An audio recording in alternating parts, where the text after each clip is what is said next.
আসসালামু আলাইকুম ইমরান। এখানে দুইটা কন্টেন্ট আছে, একটা হচ্ছে ডাটা সায়েন্স কীভাবে কাজ করে, আর একটা হচ্ছে পাশের বাড়ির বৌদি নিয়ে কন্টেন্ট। বলেন তো কোন কন্টেন্টে ভিউ বেশি হবে? অবশ্যই পাশের বাড়ির বৌদি। এই ভিডিওটা দেখবেন যে মিলিয়নস অফ ভিউ, বা এটা নিয়ে যদি কোনো আর্টিকেল লেখা হয় দেখবেন যে মিলিয়নস অফ ভিউ হবে। কিন্তু এই কন্টেন্ট ডাটা সায়েন্স কীভাবে কাজ করে সর্বোচ্চ গেলে 5,000 ভিউ হবে, এটা সর্বোচ্চ ভিউ। কিন্তু অ্যাজ এ টেকনিক্যাল পার্সন অথবা নন টেকনিক্যাল পার্সন সবাইকেই এই প্রযুক্তির যুগে ডেটা সায়েন্স জিনিসটা জানা দরকার।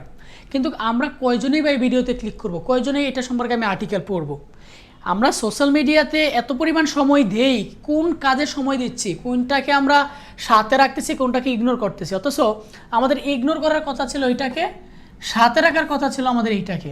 কিন্তু আমরা এগুলাকে ইগনোর করি, আমরা এই জিনিসগুলোকে সাথে রাখি। আমরা সোশ্যাল মিডিয়াতে কি শেয়ার দিব, কোনটাকে লাইক দিব, কাকে ফলো করব, এই অ্যাক্টিভিটিসগুলো জানাটা খুব ইম্পর্টেন্ট, খুবই ইম্পর্টেন্ট। তোমাকে যদি এমন একটা ভিডিও তোমার সামনে আসে ইউটিউবে বা ফেসবুকে, যে এই ভিডিও দেখলেই তুমি 10,000 টাকা কামাতে পারবা, এমন একটা হেডলাইনের ভিডিও তোমার চোখের সামনে আসছে, তুমি কি অবশ্যই ভিডিওতে ক্লিক করে ভিডিওটা দেখবা? কিন্তু আসলে কি এই ভিডিওটা দেখে 10,000 টাকা কামানো সম্ভব? অবশ্যই না।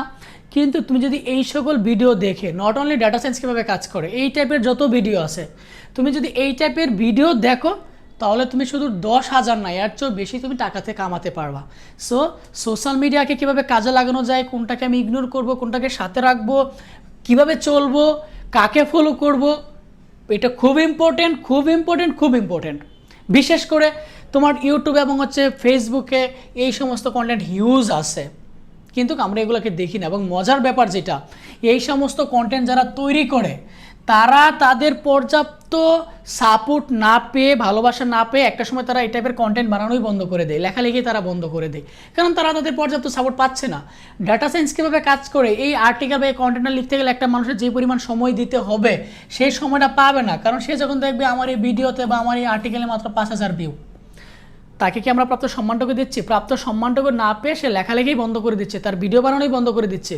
অথচ আমাদের কথা ছিল সাপোর্ট করা তাদের, কিন্তু আমরা সাপোর্ট করতেছি কাদেরকে? তাদেরকে। আমার অনুরোধ থাকবে, সোশ্যাল মিডিয়াকে আমরা ইউজ করে আমরা অনেক কিছুই করতে পারবো, অনেক কিছুই সম্ভব।